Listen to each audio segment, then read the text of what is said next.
안녕하십니까.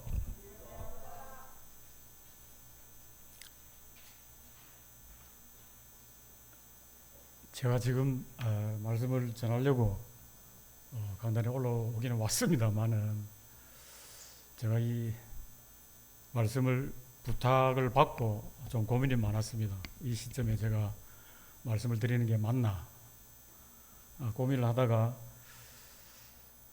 원래는 좀 제가 조용히 넘어갈 줄 알았는데 뭐 어쨌든 주님께서 또 이야기를 좀 하라 하시는 것 같아서 이야기를 좀 드리려고 올라왔습니다.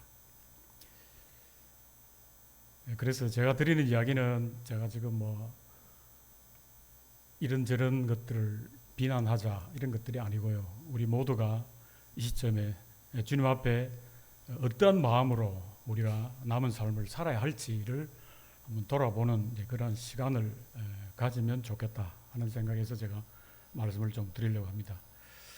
그래서 제목은 영혼을 사는 하루살이입니다. 이 말이 안 맞잖아, 그죠? 하루살이가 영혼을 산다는 게 좀 안 맞는 이야기입니다. 그렇지만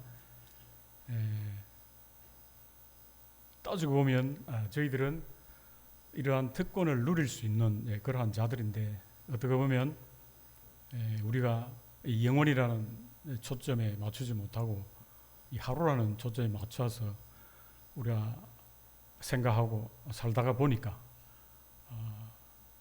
우리 앞에 많은 어려움이 생겼습니다. 제가 이제 말씀을 준비하면서 제가 서김의 교회에 얼마나 오래 다녔냐 이렇게 한번 생각을 한번 해봤습니다. 이렇게 생각을 해보니까 한 25, 6년 되는 것 같아요. 25, 6년 되는 동안 서김의 교회가 이번까지 3번의 어려움을 겪고 있습니다. 첫 번째, 이 교회를 지으면서 여기를 부지를 선정할 건가 저기를 부지를 선정할 건가를 결정하는 과정에서 서로가 의견이 맞지 않아서 3분의 1 되는 성도들이 이 교회를 떠났습니다. 우여곡절 끝에 이제 그렇게 교회가 또 진행되어 왔고 10여 년 전에 또 다른 일로 인해서 또 한 3분의 1 정도 되는 성도님들이 또 교회를 떠났습니다. 그때는 장로 3분이 다 이 교회를 떠났습니다. 이제 또 이 3번째 위기가 또 왔습니다. 이제 그 남았던 3분의 1 형제들 마음이 굉장히 힘들고 어려운 상황에 처해 있다라고 저는 생각을 합니다. 그래서 이러한 일들이 왜 생겼냐? 이러한 일들을 우리가 어떻게 해결하고 주님 앞에서 정말 주님이 기뻐하시는 교회의 모습이 될 것이냐를 우리가 한번 생각을 한번 해보는 게 좋을 것 같습니다. 저도 이번 주가 휴가라서 다행히 긴급하게 이제 말씀을 부탁을 받았을 때도 제가 좀 생각을 해볼 수 있는 시간들이 좀 있었습니다. 제가 사실 휴가 때는 책을 전 샀어요. 이번 휴가는 아무 생각하지 말고 좀 조용히 책이나 좀 읽고 나름대로 생각을 좀 하자라고 했는데 그 중에 뭐 이번 이 말씀 덕분에 제가 3권을 다 읽지는 못하고 한 권 반을 읽었는데 그 중에 한 권이 이제 이 책입니다. 퓨처 셀프라고 그래서 미래의 나에 대한 이야기입니다. 이 사람이 그 책에 보면 사람이 왜 행동하는가에 대한 질문을 하게 됩니다. 그 책은 이제 자기개발 플러스 심리학 책인데요. 왜 사람이 행동하는가?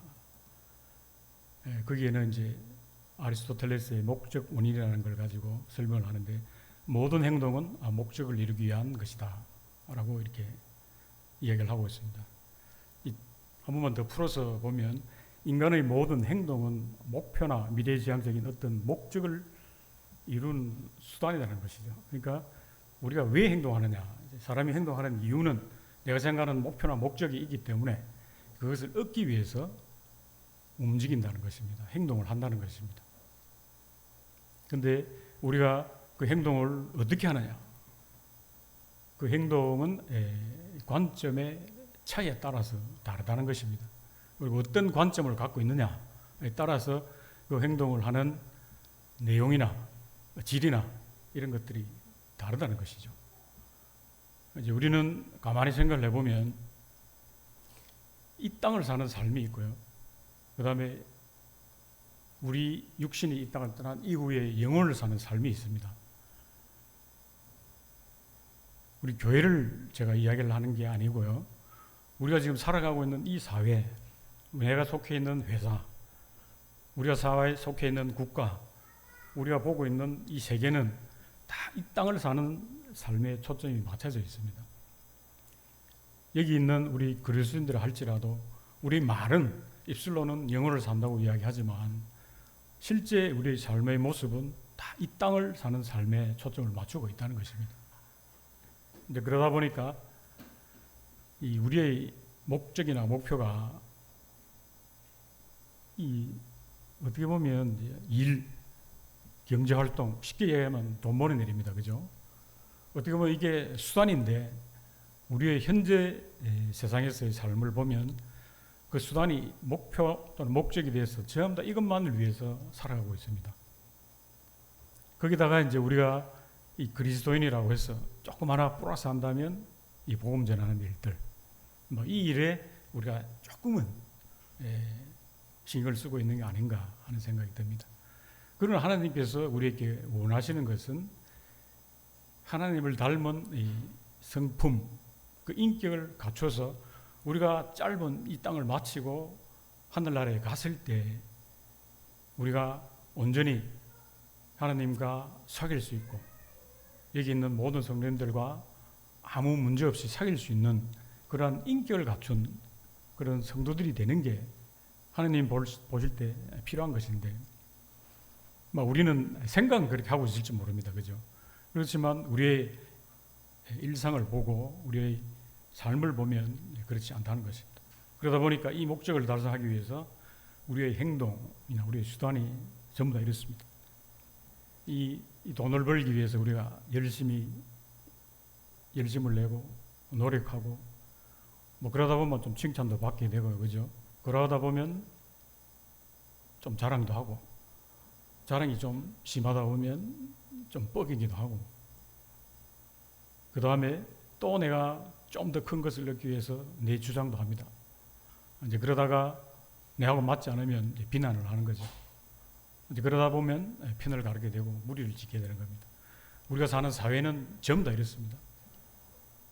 심지어 우리 모임 안에도 이런 부분들이 없지 않다고 제가 말씀을 드릴 수가 없습니다. 그렇지만 우리가 이제 이 관점을 조금만 달리 보면 주님께서 우리에게 하나님이 닮은 성품을 가진 자 또는 인격들을 우리가 가지기를 원하시는데 그 원리가 뭔지 우리가 이해를 하고 이제 그러다 보면 우리가 서로가 양보해야 될 일들도 있고 베풀어야 될 일도 있고요. 서로가 서로를 돌아보면서 봉사를 해야 될 일도 있고 그러면 존경과 사랑과 하나님을 경외하는 이제 그런 일들이 있을 수 있는데 우리의 이 관점이 이쪽으로 다 가 있지 않다는 것입니다. 이제 그러다 보니까 그런데 왜 이제 이렇게 되는 거냐? 행동의 주체가 이 세상의 관점, 이 땅의 삶을 살면 전부 다 냅니다. 내가 어떻게 해야 된다 하는 것입니다. 그러나 이 영혼을 사는 삶을 생각해 보면 하나님이 하신다는 것입니다. 근데 우리의 믿음은 아직도 너무나도 작기 때문에 하나님이 하신다는 것에 대해서 우리가 보지 못하고 있는 것이죠. 내가 뭘 해야 되기 때문에 내를 지지하는 사람이 필요한 겁니다. 그래서 무리를 짓게 되는 것이죠. 그러나 하나님이 하신다고 우리가 생각을 한다면 내 눈에는 이 섬겨야 될 사람들이 보인다는 것입니다. 그런데 우리 눈에는 그런 것들이 보이지 않고 지금은 내를 지지하는 사람이 필요하다는 것입니다. 실제 우리가 이 성경 말씀에 보면은요, 이스라엘 출애굽 과정에서 그들이 한 게 아무것도 없어요. 그들이 애굽 종살이에서 400년이 지나서 나오게 하신 것도 하나님이시고 그들이 하나님의 뜻을 따라서 나왔죠. 그런데 홍해 앞에 섰고 그 뒤에 그 많은 애국 군대들이 따라왔을 때 그들이 왜 우리를 여기까지 끌고 와서 이 사막에서 우리를 죽게 하느냐라고 이렇게 모세에게 불평을 했습니다. 그때 모세가 그들에게 한 이야기입니다. 모세가 백성에게 이르되 너희는 두려워하지 말고 가만히 서 있으라는 겁니다. 가만히 서서 여호와께서 오늘 너희를 위하여 행하시는 구원을 보라. 너희가 오늘 본 애굽 사람은 영원히 다시 보지 아니하리라. 여호와께서 너희를 위하여 싸우시리니 너희는 가만히 있을지어다. 하나님께서 하시겠다는 것입니다. 이스라엘 백성들이 할 게 아무것도 없다는 것이죠. 그래서 애굽 홍해를 무사히 건너고 모든 애굽 군대들이 이 수장된 것을 보고 이스라엘 사람들이 노래를 불렀습니다. 출애굽기 15장 13절에 주의 인자하심으로 주께서 구속하신 백성을 인도하시되 주의 힘으로 그들을 주의 거룩한 처소에 들어가게 하시나이다.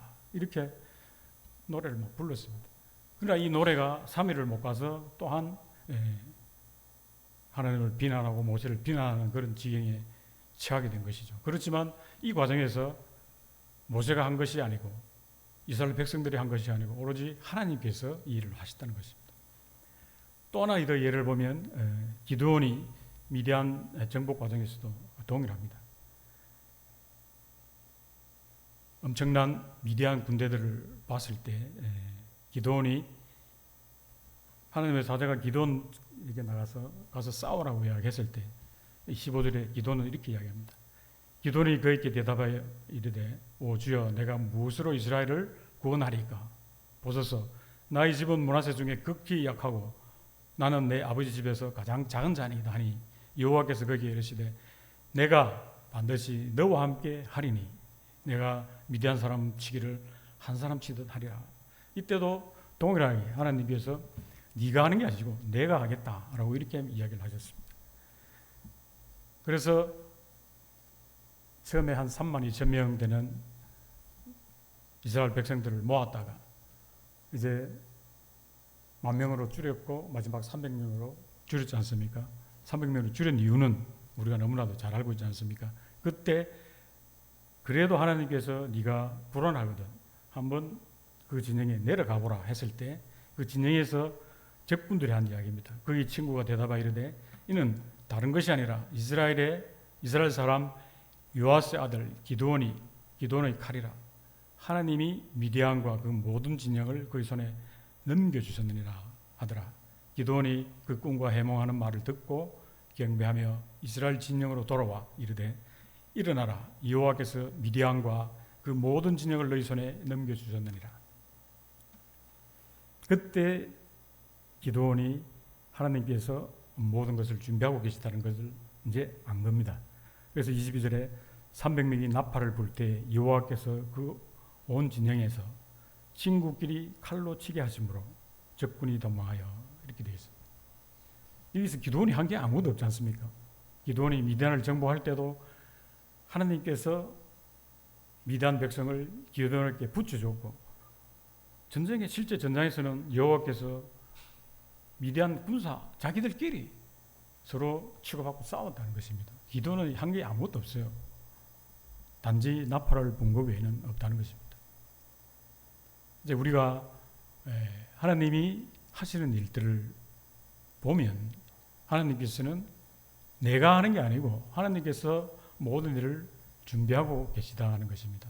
이제 그런 것들을 우리가 온전히 알아야 되는데 지금도 우리는 너무나도 연약해서 오히려 내가 하겠다고 이제 이러다 보니까 인간적인 생각들이 나오게 되고 엉뚱한 일을 하게 되는 것입니다. 그래서 제가 말씀드릴 수 있는 것은 이 관점의 차이라는 것입니다. 이 사람의 입장에서 보면 우리가 근시안적으로 가까운 것을 보고 그것을 얻기 위해서 우리가 서로 싸우고 아웅다웅할 수밖에 없다는 것입니다. 그러나 하나님의 입장에서 봤을 때 하나님께서는 모든 것을 준비하시고 우리가 생각지 않은 것들을 하나님께서는 하신다는 것입니다. 그래서 우리는 이 관점을 이 땅을 사는 이 삶에 초점을 맞출 게 아니고요. 이 영혼을 사는 삶에다가 우리의 초점을 맞출 때 하나님께서는 우리에게 합당한 길을 안내해 주시고 우리가 어떻게 살아야 할지를 알려주신다는 것입니다. 그러면 이제 우리가 앞에서는 어떻게 행동하는가에 대해서 우리가 말씀을 드렸습니다. 그 관점에 따라 다르다는 것입니다. 그럼 우리가 어떻게 행동해야 하는가 하는 것입니다. 우리는 그냥 세상을 사는 사람들이면서 또한 하나님 앞에 구원받은 백성들입니다. 그죠? 어떻게 해야 되느냐? 미래의 나와 단절되면 그 제한적 결정을 내리게 된다. 미래의 내가 어떤 사람인지 모른다 하면 우리는 눈앞의 것만 보고 살 수밖에 없다는 것입니다. 그러나 현재를 더 나아지게 하는 방법은 그것도 유일한 방법입니다. 미래를 더 크게 설계하라는 것입니다. 이 말씀은 우리의 관점을 좀 넓혀보자는 것입니다. 이 앞에 거 가지고 내가 지금 현재 싸워서 얻을 게 뭐가 있냐는 것이죠. 주님께서는 우리가 좀 더 큰 관점에서 교회 안에서 내 삶에서 세상을 보라는 것입니다. 그러면 주님께서 그런 것들을 다 준비해 두셨다는 것입니다. 우리는 이 과정을 겪으면서 이 세 번의 어려움을 겪으면서 퇴보할 것인가 아니면 다시 한번 우리가 하나님이 원하시는 방향으로 갈 것인가에 대해서 우리는 한번 깊게 고민을 해야 된다는 것입니다. 이 리버풀 조타 축구 선수 혹시 아십니까? 축구를 좋아하시는 분들은 아시죠? 이 친구가 스페인 축구 선수인데요. 28살입니다. 그런데 정확하게 7월 3일 날 이 교통사고로 이 땅에 더 이상 있지 않습니다. 결혼한 지 10일 만에 이 친구가 동생과 람보르기니 차를 타고 고속도로를 달리다가 교통사고로 이 세상을 떠났습니다. 또 얼마 전에 이런 뉴스가 나왔죠. 경기도 광주에 13층짜리 상가 건물에서 10대가 추락하는데 그 밑에 지나가던 모녀가 이 세상을 떠나버렸다는 것이죠. 우리가 살면서 우리가 결정할 수 있는 게 별로 없습니다. 그죠? 무엇이 어떻게 될지 알 수가 없어요. 그래서 우리는 하루살이 인생이라는 것입니다.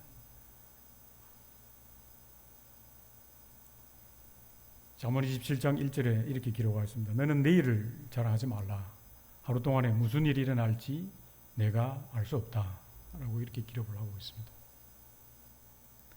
또한 이사야 51장 6절에 보면요. 너희는 하늘로 눈을 들며 그 아래의 땅을 살피라.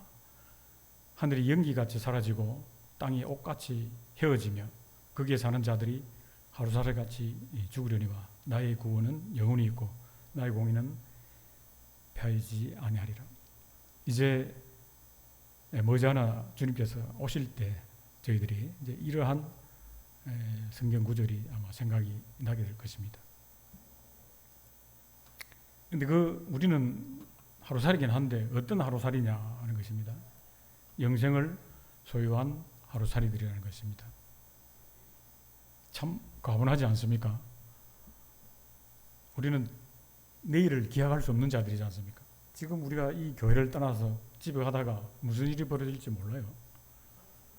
그렇지만 주님께서는 우리에게 영생을 소유한 하루살이다라고 이렇게 말씀하고 계십니다. 이 영생을 소유한 하루살이 조건이 믿는 자라는 것입니다. 믿는 자에게 이런 영생을 주셨다는 것입니다.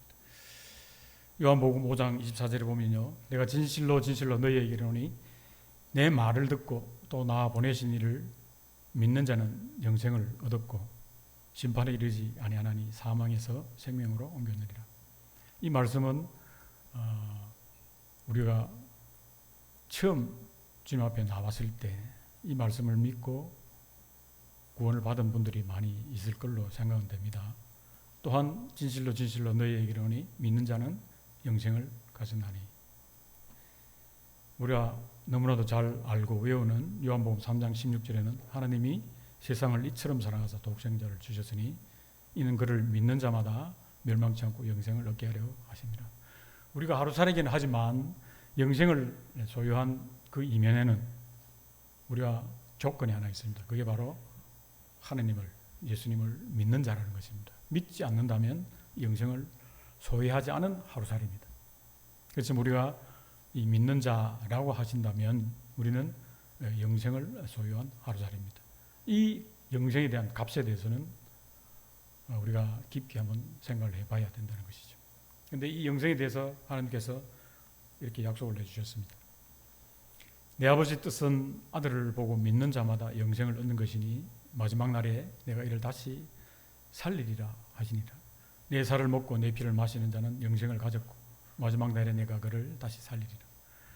우리가 알고 있듯이 이 땅에 구원받고 이미 하나님의 나라에 가지 못하고 땅속에 묻힌 분들이 많이 계시죠. 그렇지만 하나님께서는 마지막 날에 내가 그를 다시 살리시겠다 이렇게 약속을 하고 계십니다. 이 마지막 날이라는 것은 우리가 잘 알다시피 주님께서 다시 오시는 날입니다. 그때가 되면 죽은 자부터 먼저 부활해서 다 하나님 앞에 살아서 현재 이 육신과 같지 않은 다른 육신으로 하나님 앞에 나아가게 될 것입니다. 또 하나는 로마서 6장에 이렇게 기록하고 있습니다. 죄의 삭은 사망이요 하나님의 은사는 그리스도 예수 우리 주 안에 있는 영생이라. 이것은 하나님께서 우리에게 특별하게 은혜로 주신 선물이라는 것입니다. 우리가 무엇을 잘했거나 무엇을 주님 앞에 특별히 드린 게 아무것도 없지 않습니까? 그죠? 모든 것은 하나님께 하셨다는 것입니다. 그 하나님께서 선물로 우리에게 이 영생을 약속을 해 주셨다는 것입니다. 이제 이러한 우리들이 그러면 어떤 삶을 살아야 할 것인가 하는 것입니다. 영생을 사는 하루살이가 어떤 삶이 되면 좋겠는가. 첫 번째는 하나님을 경외하라 하는 것입니다. 그런데 이게 이 경외가 여러분 무엇을 뜻하고 어떻게 하는 게 경외하는 것인지 한번 생각을 한번 해보셨습니까? 그냥 간단하게 생각하면 하나님이 계획하시고 이루 가심을 보고 감사하는 삶. 제가 이렇게 한번 생각을 해봤습니다. 그래도 이게 무슨 말인지 잘 모르겠잖아요. 어떻게 살아라는 거냐 이거죠. 그래서 경외하는 삶이 뭔가? 우리가 시편 34편에 보면 이렇게 성경 말씀이 기록하고 있습니다. 너희 성도들아 여호와를 경외하라. 그를 경외하는 자에게는 부족함이 없도다. 너희 자녀들아 와서 내 말을 들으라. 내가 여호와를 경외하는 법을 너희에게 가르치리라. 생명을 사모하고 연수를 사랑하여 복받기를 원하는 사람이 누구냐? 내 혀를 악에서 금하며 내 입술을 거짓말에서 금할지어다. 악을 버리고 선을 행하며 화평을 찾아 따를지어다. 그래서 제가 생각해 볼 때 경외하는 삶의 첫 번째는 내 혀를 악에서 금하라는 것입니다. 그 앞에 시편 34편 말씀에 보면 그렇게 기록하고 있습니다. 우리가 혀로 악을 범하는 일이 얼마나 많습니까? 그죠? 이 혀는 사람을 죽이기도 하고 살리기도 합니다. 그래서 우리가 이 교회 안에 뿐만이 아니고 우리가 세상을 살 때에도 우리의 혀를 정말 잘 사용을 해야 된다는 것입니다. 두 번째로는 내 입술을 거짓말해서 그말. 우리가 살면 거짓말을 너무 많이 합니다. 회사에서도 보면 본인이 거짓말하면서도 그게 거짓말인 줄 인정을 안 해요. 그래서 할 수 없이 이제 공무사직을 시킨 경우도 있지만 이 세상 사람들은 이 거짓말을 밥 먹듯이 합니다. 근데 그걸 거짓말로 절대 인정을 안 해요. 변명이고 다른 이야기를 합니다. 교회 안에도 마찬가지입니다. 우리가 살면서 혹 잘못된 이야기를 할 수는 있습니다. 그러면 그를 잘못했다고 용서를 구하고 그러면 되는 일인데 절대 용서를 구하지 않죠. 그냥 막 끝까지 변명을 하고 잘못했다는 또 다른 이야기를 하고 또 다른 이야기를 합니다. 그러면 경외하는 삶이 아니다는 것입니다. 악을 버리고 선을 행하라 라고 합니다. 우리가 살면서 선행을 할 경우는 종종 있죠. 그죠? 그렇지만 주님께서는 악한 행동보다는 선한 행동을 하라고 말씀을 하십니다. 그 다음에 화평을 찾아 따를지라고 이렇게 말씀을 하고 계십니다. 우리가 경유하는 삶이 굉장히 어렵고 다른 삶인 것처럼 보이지만 성경 말씀에서는 악한 말을 하지 말고 거짓말을 하지 말고 선을 행하고 화평을 찾아라라고 이렇게 말씀하고 계십니다. 어떻게 보면 이제 이렇게 우리가 세상을 살면 아마 잘 못 살 수 있을 것 같습니다. 분명히 세상에서 이런 삶을 살면 왕따를 당하든지 아니면 다른 사람들한테 완전히 뭐라 그래요? 졸로 보이겠죠, 그죠? 그래서 어떻게 보면 이제 우리가 이러한 삶을 살면 사람들이 저를 이용합니다. 악용을 합니다. 그렇지만 성경 말씀에서는 이렇게 이야기를 하고 있습니다. 그 이유는 우리가 영생을 살아가는 사람이고 그 영생의 끝에는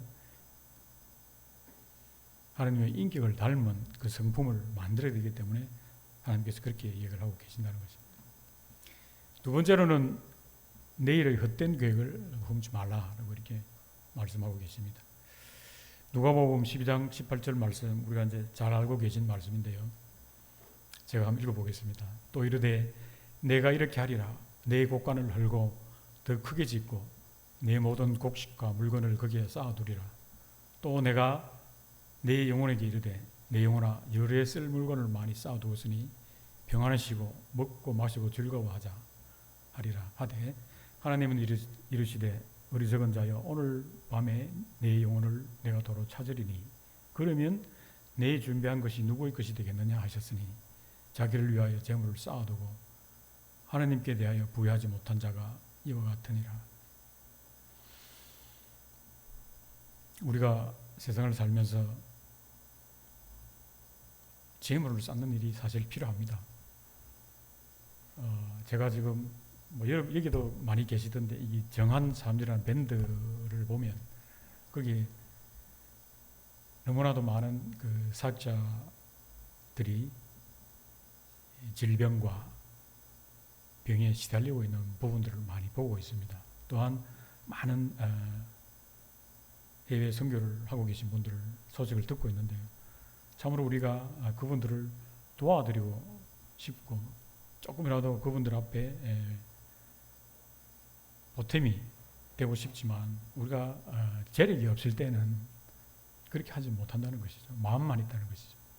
실제 우리가 살아갈 때 이 말로만 위로를 받으면 뭐 좋을 수도 있겠지만 실질적인 도움은 안 된다는 것입니다. 그럴 때 우리가 도와줄 수 있으면 너무나도 좋다는 것이죠.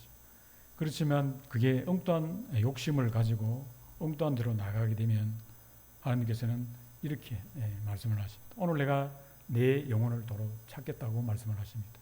그래서 우리가 경제활동을 하고 돈을 벌지만 우리가 왜 그런 활동을 하고 어디다가 써야 될 것인가는 명확해야 된다는 것입니다.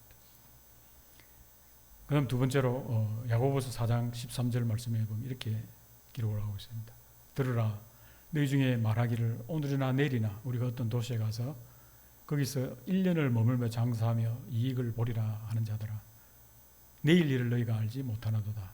너희 생명이 무엇이냐 너희는 잠깐 보이다가 없어지는 안개니라.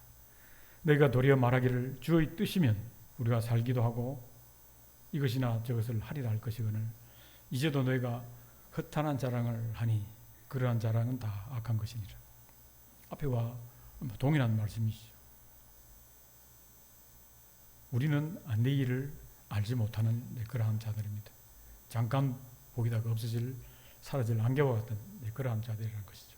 그렇지만 주의 뜻이 있다 하면 분명히 내일도 있고 모레도 있을 것입니다. 그러나 주의 뜻이 오늘까지라고 하면 내일 저희들은 없다는 것입니다. 그래서 우리가 엉뚱한 자랑을 하는 것이 아니고 주님 안에서 우리가 어떠한 삶을 살아야 할지를 명확하게 하는 게 이제 필요하다는 것입니다. 그 다음에 내일 일을 염려하지 말라고 이렇게 생각을 하고 있습니다. 우리가 잘 알고 계시는 마태복음 6장 말씀에 보면 너희 중에 누가 염려함으로 그 길을 한 자라도 더 할 수 있겠느냐.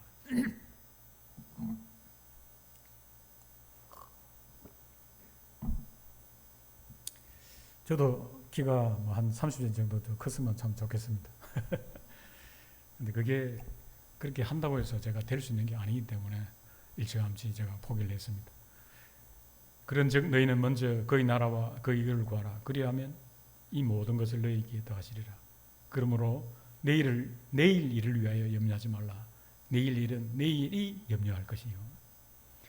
내일 일을 내일 염려하라는 게 아닙니다. 내일 일은 내일이 염려한다는 것입니다. 왜 이런 해석이 나옵니까? 내일 하나님께서 또 다른 길을 저희들에게 주실 것입니다.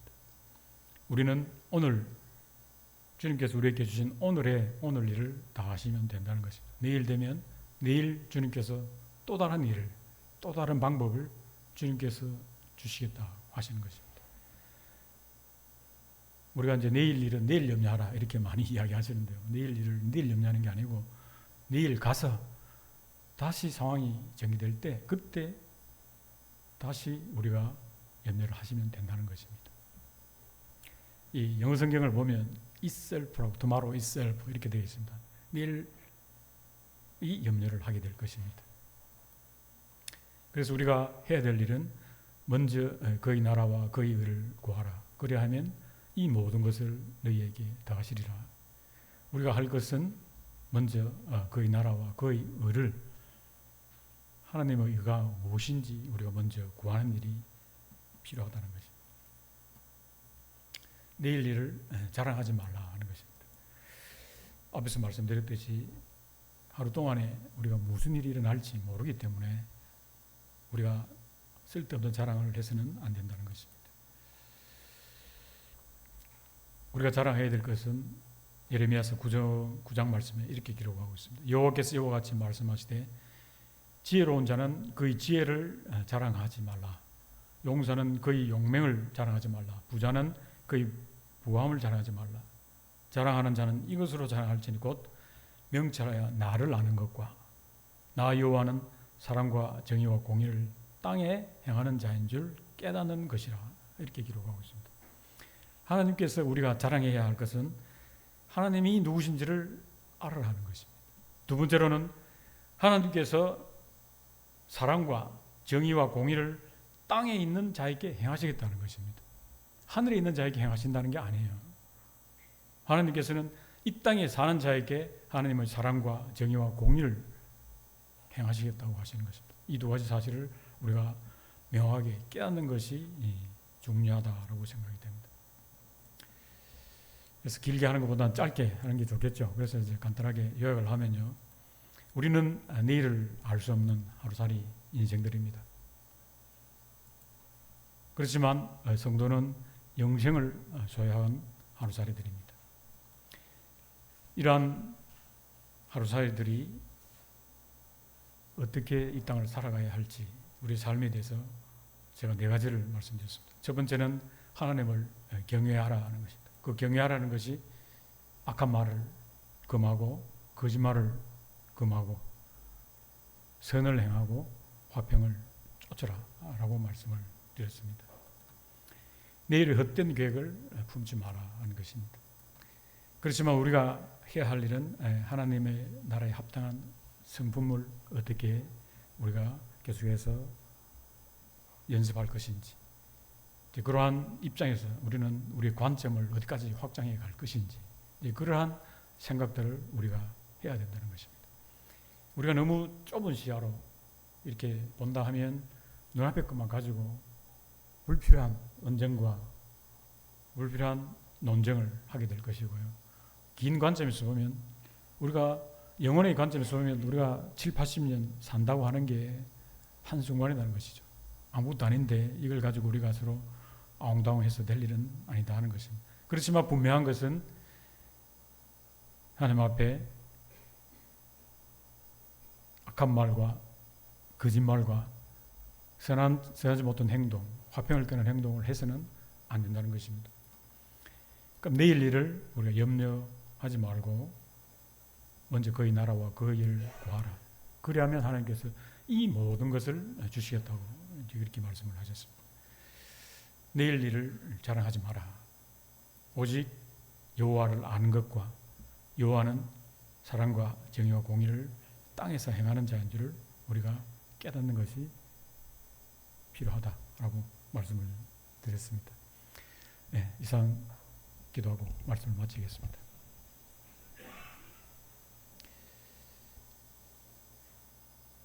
아무것도 아닌 자들을 아버지 하나님께서 구속하셔서 하나님의 자녀라 일컬어 주시고 영생을 소유한 자라 말씀하셨습니다. 우리가 이러한 자인데 어떠한 삶을 살아야 할지 아버지 하나님께서 말씀하여 주시고 한 번쯤 저희들이 시점에 돌아오게 하셨으니 참으로 감사를 드립니다. 우리가 남은 삶을 살아가는 동안 하나님을 경외하며 헛된 일을 자랑하지 아니하고 내일을 염려하지 아니하는 그런 자들이 되어서 참으로 주님께서 기뻐하시고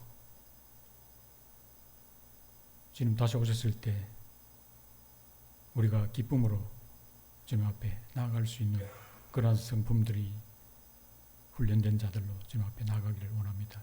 주님, 오직 저희들을 붙드시고 저희들과 함께하여 주시옵소서. 이 시간 함께 하시면 감사드리며 예수님 이름으로 기도드리옵나이다. 아멘. 감사합니다.